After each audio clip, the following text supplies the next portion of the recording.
Thanks everyone for your patience. My name is Jiyae Hwang. I am a senior associate at Scott Legal PC.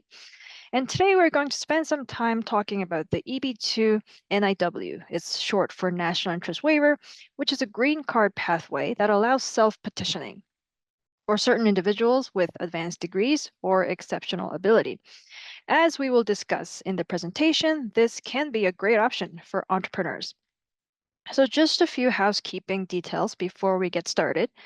Scott Legal is a full-service immigration law firm, which means we have expertise handling a wide variety of non-immigrant and immigrant visa categories suited for various circumstances. So whatever your immigration needs may be it a family-based, employment-based, or investment-based immigration matter, we can help you find a solution. We will be continuing this webinar series, and we are doing at least 2 webinars a month on different immigration law topics. So please feel free to follow us for additional webinars that are coming up in the future. At the end of this webinar, we will be sending out a few things to all participants. First, we will send you a copy of the PowerPoint that will be used in this webinar. We will also send you a comprehensive PDF guide that you can use as a resource, which has information about the NIW in it. We will also send you a link where you can follow to sign up for additional webinars that are coming up in the future, and also a link to this webinar as it will be recorded. This webinar will be made available on YouTube, and we encourage you to subscribe to our YouTube channel and hit the notification button, as we do regularly upload a variety of immigration law related videos that can be helpful to you. Finally, we will include a link that you can follow to set up a consultation with one of our experienced attorneys should you wish to discuss your case in more detail. So finally, for any questions you may have, you can feel free to add them to the chat box or use the Q&A function, and I will try and get to all questions. And as I mentioned before, my name is Jiyae Hwang. I am a senior associate at the firm with a wealth of experience handling EB2 NIW cases. And I will be sharing my insights about how you can qualify for a green card under the EB2 NIW category and the main considerations and strategy that can be involved. All right, so without further delay, let us get started. So let's talk a little bit about the basic requirements for qualifying for a green card under the EB2 NIW program. So as I mentioned before, the NIW, to give you a brief overview, is short for National Interest Waiver, and it is a subset of the EB2 employment-based petition category. Immigrant petition. This means this is an application for a green card for U.S. permanent resident status. So if you have a green card, this means you get the ability to live permanently in the United States and work for any employer that you want, multiple employers if you want, or not at all. So having a green card gives you that freedom, and having a green card also opens up the possibility for U.S. citizenship in the future. Now, the EB2 NIW is a popular choice among individuals who want to apply for a green card on their own without a U.S. company to sponsor them. So an individual applying for a green card on their own is called self-petitioning. And there are only a very few categories that allow for this. Usually for employment-based green card, you need a U.S. job offer. But for the EB2 NIW, you're exempt from that. EB1A, the one that's called individuals of extraordinary ability, green cards, that is another category that allows self-petitioning. But the EB2 NIW can be a more viable option than the EB1A for a more wider variety of professionals who can show that their work will make significant contributions to the industry or society. And in the future slides, I will get a little bit in more detail about what that means. So let's look a little bit at the eligibility criteria. So the first threshold to meet is meeting the criteria for EB2 category as a whole. So the EB2 category, this is also true for people who get sponsored through a U.S. employer. So it's the common requirement for the threshold for both employer-sponsored EB2 petitions and EB2 NIW petitions. So the way to meet the EB2 threshold criteria is either to show that you have an advanced degree, which is defined as a master's degree or above. So for example, if you have a PhD, obviously you would qualify. Or if you have an MBA is a master's degree, so you qualify. Even if you have degrees like an MD, a medical doctor, or a JD, a Juris Doctor, if you're a lawyer, that could qualify as a master's level degree because you typically need a bachelor's degree in order to gain admission to those types of programs. Now, if you have a bachelor's degree in your field, and if you have 5 or more years of progressive work experience following your bachelor's degree, then that combination of degree and experience can be considered an equivalent of a master's degree. Now, note that you need to show progressive work experience that is 5 years or more full time. And so, what does progressive work experience mean? It means that the duties that you performed and the responsibilities that you were given in your job increased in complexity and seniority over time. So you cannot show that you've just been doing the same thing over and over again for 5 years. You need to be able to show through a very detailed employer confirmation letter that your duties have changed over time. Given that you can produce that, you can qualify as a equivalent of a master's degree holder in your field, even if you don't have a master's degree. So that's one way you can meet the EB2 threshold. The other way to meet the EB2 threshold is to show that you have exceptional ability in the sciences, arts, or business. And how do you show that you have exceptional ability? And this would really only be relevant if you don't have a master's. If you do have a master's, then you don't even need to go into this whole inquiry. Similarly, if you have a bachelor's degree and over 5 years of progressive work experience, you don't need to, go into the exceptional ability analysis. Exceptional ability is only really relevant if you don't have a bachelor's in 5 years or if you don't have, a relevant degree. So how do you show exceptional ability? You must meet at least 3 of the 7 criteria enumerated here. For example, an official academic record showing you have any diploma, even a certificate, right, related to the field of work that you're doing. 10 years of full-time work experience is another evidentiary criteria. A license to practice in your profession. And importantly, forms of recognition that your work has been, recognized as a contribution in the field by your industry, your peers, government agencies, professional associations, or else.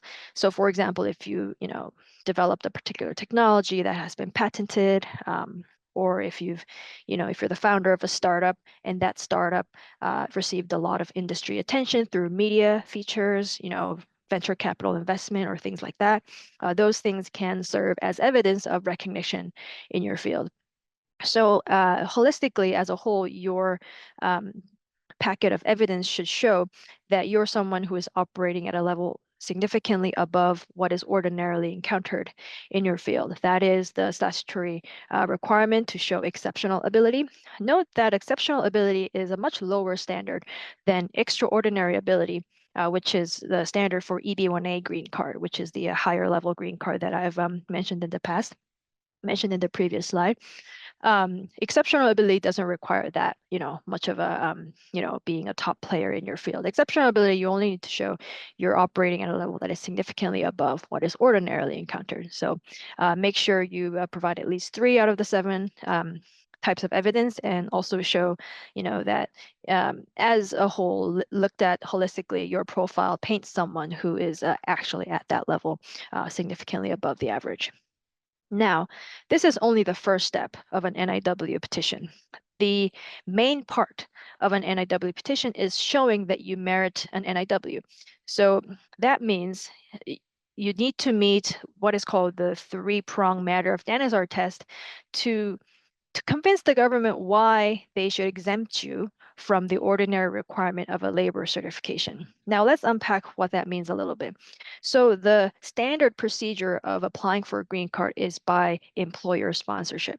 So everyone needs to basically get a US job offer, and then the US company that's giving you the job offer is required to test the US labor market. And that's the ordinary approach, right? To show that if there's anyone else in the United States who can take your job, then then the company is allowed to give you a job offer and sponsor the foreign national to do that job because they can't find anybody else. That's the way the government usually protects the US labor supply. Now, applicants for the NIW is exempt from having that job offer. The NIW applicants are, if approved, they are technically exempt from this requirement to test the labor market, which means the applicant must show that their work somehow has a greater impact to the industry, greater positive impact to the economy than the ordinary benefits of the labor certification process. So the labor certification process will, you know, protect the labor supply such that US people can, secure the jobs, right? That's the US policy of the government. But what if your work in the United States will create jobs in the industry? So what if you're a business person and your business endeavor will create dozens and dozens of jobs in economically depressed areas? That is certainly a countervailing benefit to, sticking with the US labor certification process. And by granting you to come to the US, even without such sponsorship, you will actually generate, greater benefits than what is ordinarily associated with keeping with the labor certification requirement.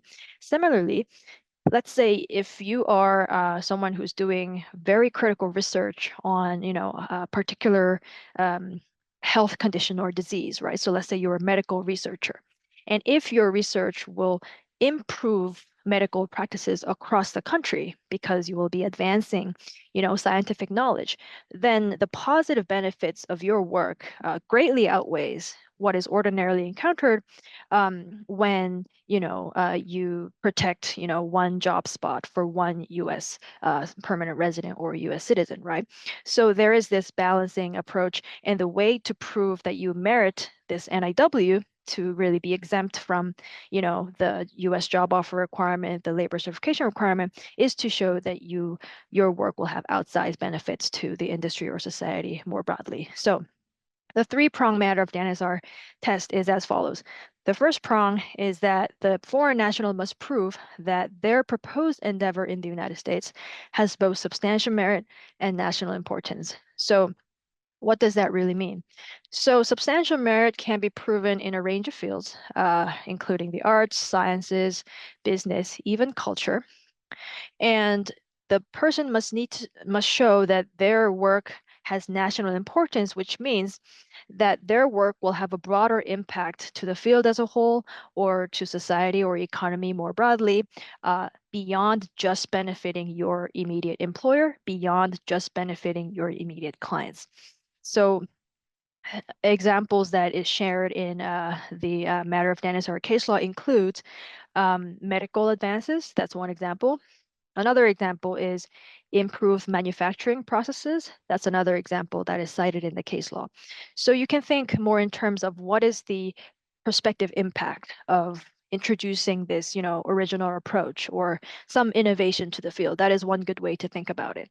That improves best practices for the field more broadly. And, maybe some of your insights are shared in conferences or shared through patents or shared through journal publications or media features regarding that particular practice, and maybe your business can serve as a role model to other businesses. That kind of innovation is very well suited for an NIW case.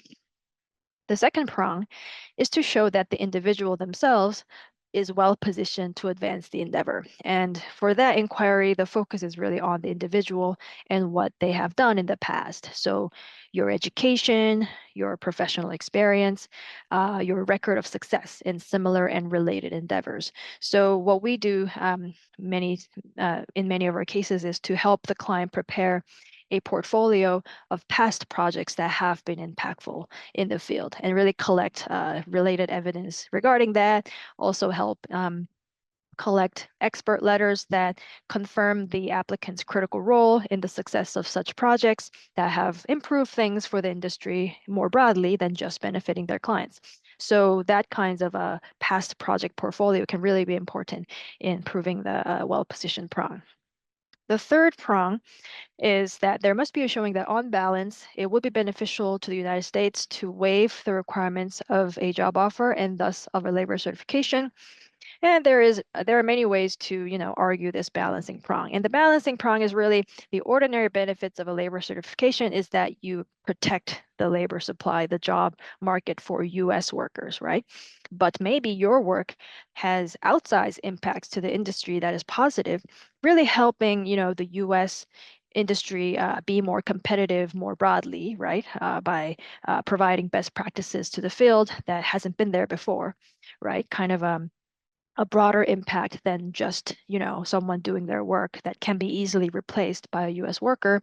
That kind of argument can be made to meet the third prong. So, for example, if you're a business person, right, and if you are proposing to run your business and you will hire a high number of US workers as a result, you will generate jobs, you will generate economic output, contribute to tax revenues, especially in economically underdeveloped areas, then you can make a very good argument that it will be beneficial for the United States to approve your application and have you, generate these substantial impacts rather than save one job spot for one US worker in the field. Now, one thing to note is you must meet all three prongs in order to be approved for the NIW. So even if you meet prong three, if you don't meet prong one, or if you don't meet prong two, then your NIW application can be denied. In practice, prong one can be a very tough bar to meet, especially, if your work is limited to just benefiting, your immediate clients or immediate employer. You can get challenged on the first prong most frequently. So that can be a challenge point to consider. All right. So then now let's talk a little bit about how the NIW can be a viable pathway for entrepreneurs to apply and be approved for a green card. There were a couple of changes in the NIW standard that came down with matter of Janissar, which is a case law back in 2016. They changed the inquiry a little bit on how NIW petitions are adjudicated. So, for example, before matter of Janissar, the inquiry on national impact used to be very geographically focused. So they used to look at if your work would actually touch all corners of the United States to really show a national level impact. But after matter of Janissar was promulgated, now you can meet the substantial merit and national importance prong even if the benefit of your work is primarily local. So let's say you are building a business in a economically depressed region, and let's say you will be putting in significant investment into that region, hiring a high number of US workers in that region. Even if the benefit is localized to that particular county or that particular state that you will be operating in, that it can be enough to meet the national importance test if it is important for revitalizing that type of region. Let's say if it's a rural region, and let's say, vitalizing rural regions is a national priority. If you can show that your work will have an outsized impact in that region, that may be enough to meet the national importance test, even if the geographical scope of your work is limited to that particular state. Another benefit that matter of Janissar brought to entrepreneurs is that the matter of Janissar case law specifically recognizes that entrepreneurs are usually self-employed, and thus often they're not practically eligible for a green card under the traditional sponsorship approach, which means entrepreneurs do get a leg up in the third prong, the balancing inquiry, when we say, what is the benefit of going through, exempting the labor certification option for that particular individual. Entrepreneurs can rely on the fact that practically they are not able to go through the traditional labor certification process. So that getting an NIW may be their only option in being secured for a green card, such that they can, bring forward their impactful work in the United States.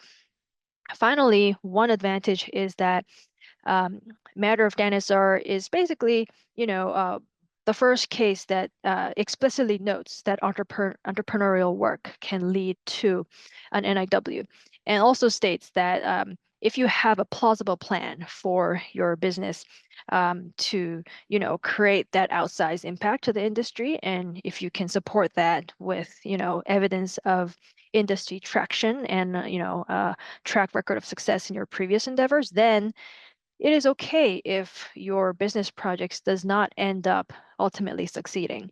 So it is important to note that the NIW process doesn't ask you to prove that your entrepreneurial project will succeed, as long as you can show that it's plausible, that it will succeed, and you are providing a, bona fide business plan that is well researched and based on your track record of work in your industry. All right, so then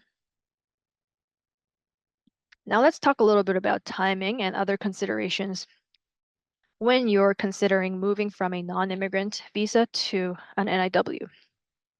So it is worth noting first that the green card application has two steps. So the first step is the underlying petition, the I-140, which is the stage of determining if you are eligible for a green card. As the predicate for the second step. So the second step is the actual green card application. And you can either do that by filing what is called an I-485, which is the adjustment of status application, if you're already in the United States in a different non-immigrant status, or you can go through your home country consulate and apply for an immigrant visa, right? And so if you apply for an immigrant visa, then you will be scheduled for an interview at your home country consulate. And then if you pass the interview, you will get a immigrant visa stamp in your passport. That is the other way you can apply for the green card. But in all cases, the underlying petition is the I-140, the part where you have to prove that you qualify for the EB2 threshold and also to qualify for the NIW. Now let's talk a little bit about timing then. So when I say premium processing is available for NIW applications, I am referring to the first step, the I-140 petition. So getting a decision on whether you're eligible for a green card under this category. With premium processing, you can get a decision or an RFE or an NOID. So any sort of answer the government is required to provide within 45 calendar days, and that is with premium processing. Now, if you get a request for evidence, then what happens is you get a period of time where you're preparing your response to the RFE. Usually you will get a couple of months to do that. And once you file the response to the RFE, the government can then take another 45 days, up to 45 days to, respond to your RFE with a decision. So it can take 45 days to either be approved without an RFE, or the timeline can extend a little bit if an RFE is issued. Now, if you don't use premium processing and if you use regular processing, then the timeline is about a year, a full year, until you would hear something from the government. Yeah, so you would definitely budget in many months. And especially if you do get an RFE at the end, you would respond to the RFE and the government will take at least several more months to provide your response from the RFE. So it becomes a little bit more difficult to predict the timelines there. Now, that is the first step of the process, which is the I-140 stage. Now, once you are approved for the I-140, then, as I told you, you have two choices, either to apply for the green card through the I-485 or apply for the green card through consular processing. And in either case, I would probably budget another year for the processing for the I-485 to happen. Now, one thing to note is that there is currently a backlog of priority dates for the EB2 category generally, which means there are more applicants who are eligible for a green card under the EB2 category every year than there are immigrant visas available at any given year. So, and this was not always the case. It really became this case after the end of 2022. That's when we first started seeing this backlog. Before that, the EB2 category was always current for most of the world anyway. The country of chargeability is through your country of birth. So people who are born in mainland China, for example, or people who are born in India, they are still subject to longer waiting periods. But for the rest of the world, mostly the waiting period used to be current, which means there is no backlog, but now there is. So what this means is you do need to budget in around a year right now an additional year to wait until you reach the front of the line with regards to priority dates to be able to move to the second step of the green card application, as I told you before. So, so to go back, the first step, you get approved for the I-140, which, basically is a finding that you are eligible for a green card.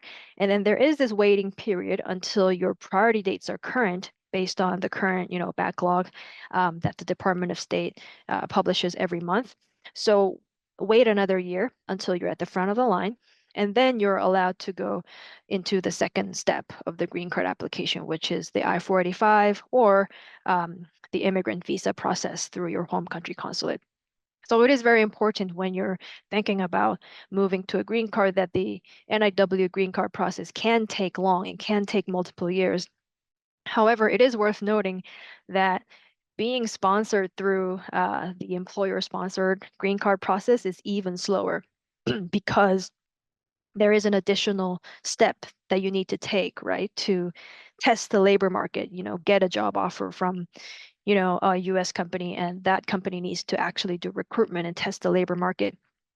If all of that, and that process also needs to be certified by the US Department of Labor. So that ends up taking quite a bit of additional time. So the NIW is still one of the relatively faster ways to get a green card, but definitely worth noting that as a whole, it can be a multi-year process. And we have assisted clients throughout the whole process. So let's say if you have an underlying visa, an E2 visa or a TN visa, for example, it is important to think about the timing of when you want to file the I-140 because depending on the type of visas, some visas may be a little bit more difficult to renew or to extend once you file the I-140. Because the I-140 is an immigrant petition, you are kind of telling the government that you're interested in immigrating in the future. Now, some categories of visas are very strict when it comes to requiring non-immigrant intent. And one example is the TN visa, right? So if you're trying to renew your TN visa at the Canadian border, for example, sometimes if they see in your record that you have filed an I-140 under the EB2 NIW, for example, they could ask you more questions about your actual intent. And maybe in some cases, there is a risk that the border officer will not let you in because they think your intent is actually to immigrate to the United States and not to, temporarily work in the United States. Now, some types of visas are a little bit more immune to that kind of scrutiny. So, for example, the O1 visa is a quasi-dual intent visa, which means you can have an intent to work temporarily on your O1 visa, but also, think of long-term plans to get a green card, and that can be permitted as a dual, quasi-dual intent.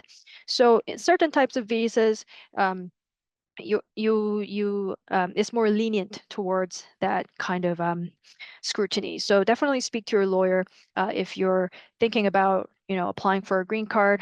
There can be some timing considerations on if you want to renew the visa first and then go for filing the NIW. That can be a prudent approach in certain cases. So the application process, I already went through a little bit of that. The first step is to submit the I-140 to establish your underlying eligibility for the green card. And once your priority dates are current, and keep in mind the backlog does exist. So once your priority dates are current, then you're allowed to move on to the step 2, the I-485, if you're already in the United States on a different non-immigrant status, or apply through your home country consulate for an immigrant visa. And here it says you may be able to concurrently file the I-485. That's not possible at this point, at the time of this webinar, in the EB2 category for everyone.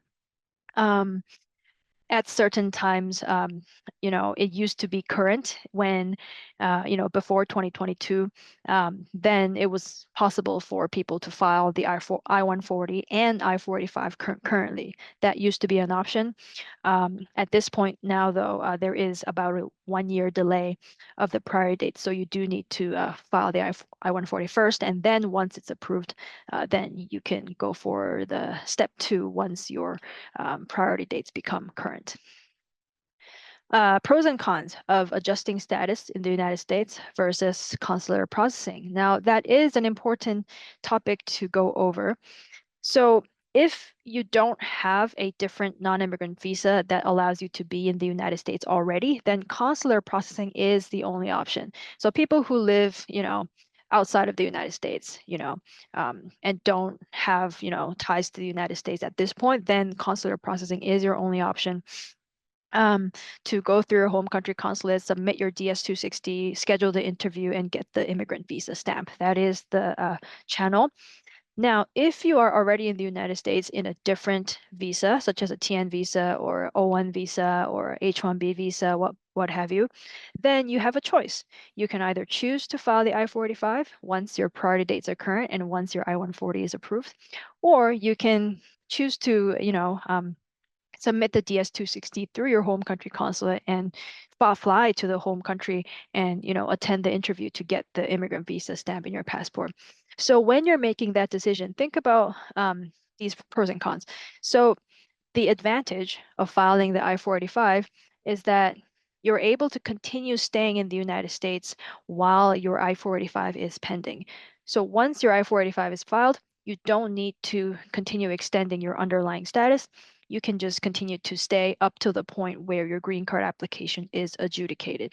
And once you file the I-485, there are some associated benefits you can apply for. For example, you're eligible to apply for EAD, the employment authorization document, an EAD card.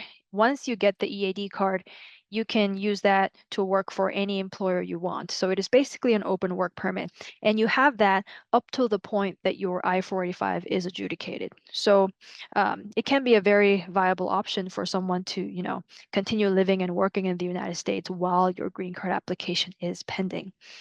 Now, the disadvantage of filing the I-485 is that once you file the I-485, there is a period where you can't leave the United States without abandoning the petition.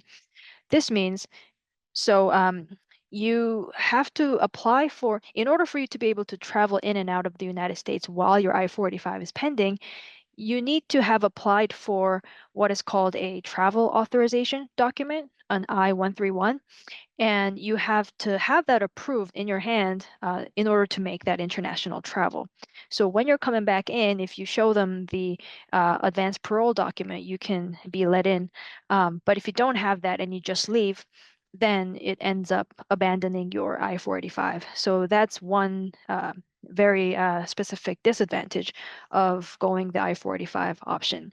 If you want to avoid that, then you can always choose to process your green card through the immigrant visa process through your home country consulate, what is called consular processing. But if you do that, so the advantage is that you can still try to travel in and out on your underlying visa, but the disadvantage is that you don't get kind of an extension of your stay. So that means you need to always have a separate basis, a different non-immigrant visa to continue living and working in the United States up till the point you get your green card. So if you don't have an independent basis to, travel to the US, then you may not be able to stay in the United States for the whole, period of time where you're applying for the immigrant visa. And that can also take a while. So there are pros and cons to adjusting status versus consular processing. Definitely talk to your lawyer to be fully aware of what makes sense given your priorities and circumstances.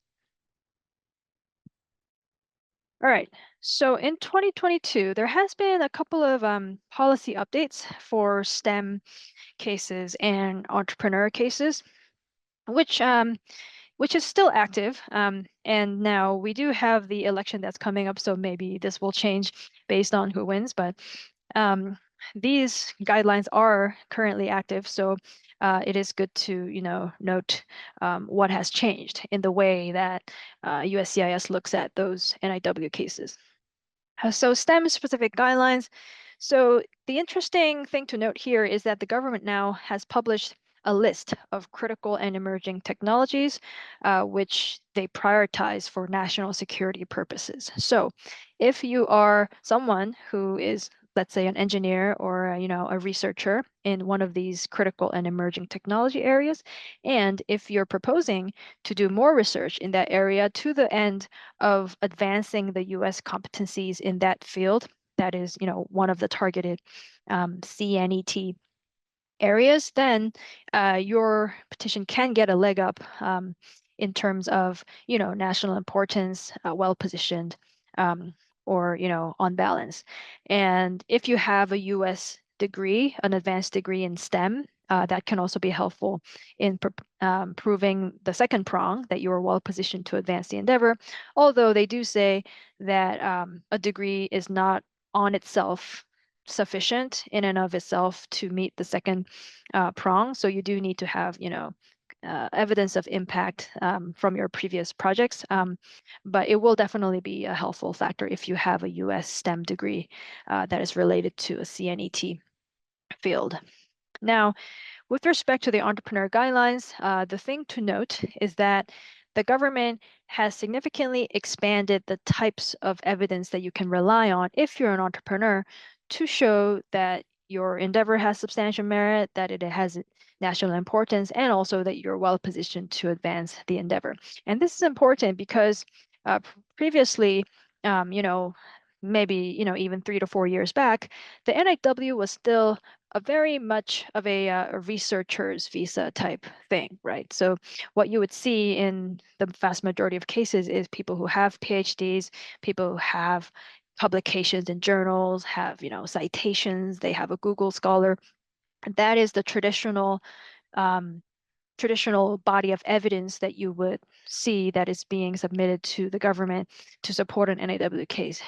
But now, with the new guidelines and with the matter of DANISR and all those changes, more and more USCIS has become friendlier to different types of evidences than the traditional metrics to show the merit of a particular business to really advance best practices in the field. So one example is media attention on the startup itself. So if you're a startup founder and your startup has, received media attention in major industry blogs, major industry newspapers, and also received venture capital funding from, major venture capital firms, or if your business idea has been accepted to a prestigious incubator or accelerator such as Y Combinator, Techstars, or things like that.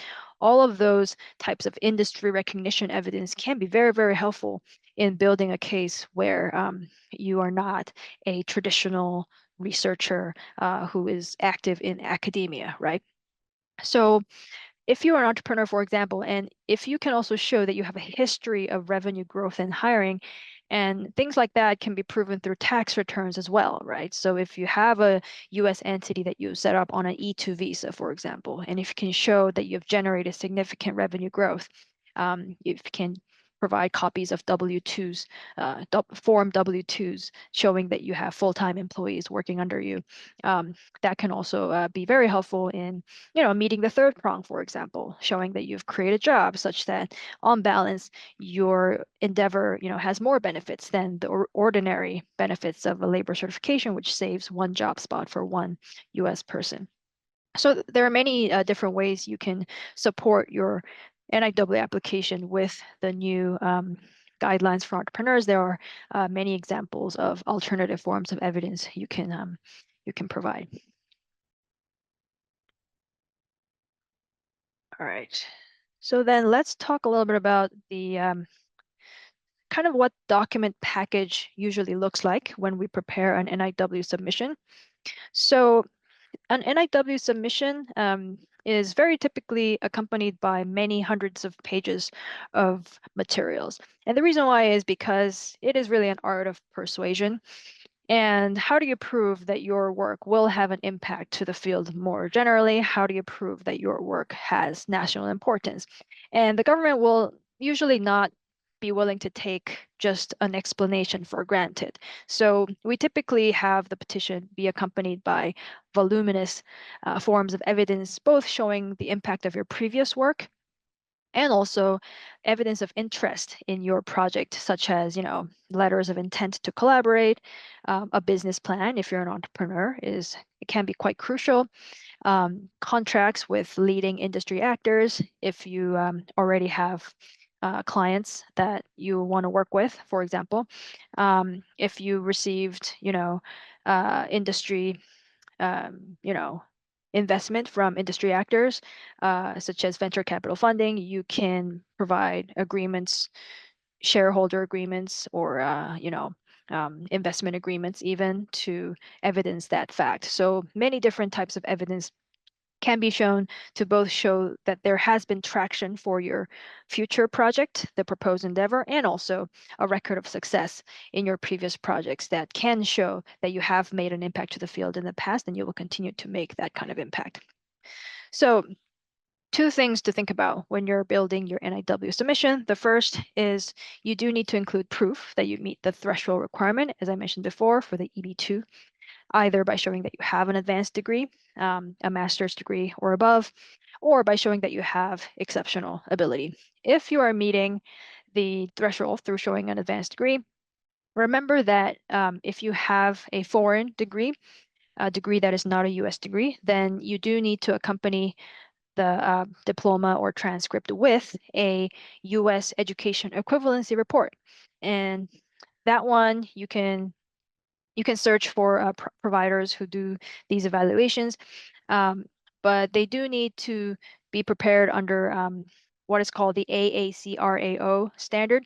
So make sure, do the research and see if the agency relies on the AACRAO standard when you're appending this report. So definitely include the report to show that your foreign degree is equivalent to a US master's degree or above. If you are meeting the threshold through showing a bachelor's degree and 5 years of progressive work experience, you do need to prove that progressive work experience through detailed employment confirmation letters coming from your previous employer on previous employer letterhead, both confirming that you have worked full-time for the 5 years and also that you have been responsible for increasingly complex duties, increasingly senior responsibilities. And it doesn't need to be from one single employer. If you work for 3 years in one employer and then 2 years at another employer, you can append 2 letters from, 2 different companies, as long as it shows a upward progression of such duties, of such responsibilities. Now, the other part of building an NIW case is collecting evidence that you meet the 3-prong matter of Danaher test for the National Interest Waiver. And to remind you, it's the 3-prong. The first is national importance and substantial merit of your proposed endeavor. The second prong is that you are well positioned to advance the endeavor. And the third prong is that on balance, your work will have greater outsized benefits than compared to the ordinary benefits of the labor certification, which is designed to protect the US labor supply. So to show national importance, you can collect a variety of evidences, including news articles, market research, government pronouncements that show why a particular area is in the US national interest. And very important, you need to provide either a business plan or a statement of proposed endeavor talking about what is the limitation in the industry that you will be addressing and why does your work, stand to have kind of a systemic impact on the field as a whole, as opposed to just benefiting your immediate clients, just benefiting your immediate employer. So a plan is very important, a research plan, for example. Expert letters can be very helpful in providing support to the national importance prong, especially if you get a letter of support from a relevant government agency. Let's say if you're, someone who's working in agricultural technology, and let's say you can get a letter of support from someone at the USDA. That can be a highly relevant, support if the letter can link your specific proposed project and why that can solve industry-wide problems and really advance practices for the industry more broadly. So what is the change that you're going to make and what is the impact of that change? So the magnitude of your potential contributions, the impact of your work is what we're trying to prove with the expert letters and the other materials regarding your work and your field. Regarding the second prong, to show that you're well positioned to advance the endeavor, you can collect a variety of evidences, including, your resume, your degrees, and proof of professional accomplishment. As I mentioned before, kind of a portfolio of your past projects that you've done and evidence regarding those past projects. For example, did you work on a research project, and was that project did the project result in the commercialization of a product that has been shortlisted in industry awards? Has that product been mentioned in media? All of these things will be packaged in, your portfolio, and it'll be very helpful in showing examples of your previous impactful work to the examiner. Another example is if you developed a new technology and that has resulted in a patent. If the patent has been published, you can print a copy of the patent itself and, have an expert letter describing your roles in developing this technology. Similarly, if if you made this business idea and then you were accepted into a prestigious incubator, if you can get a letter from the organizers of the incubator talking about why, you're well positioned to advance this work and what are the specific skills that you bring, that can be very helpful in meeting the second prong. Finally, if you are an entrepreneur, right, and if you have already developed your business significantly such that you have proof of revenue generation, proof of job creation, you can include that as part of, your well-positioned evidence. If you can get letters of intent or contracts for services or, exploratory agreements with leading US industry actors, that can also be helpful in showing that you have had traction for your project and that it has potential to impact your field in a broad way.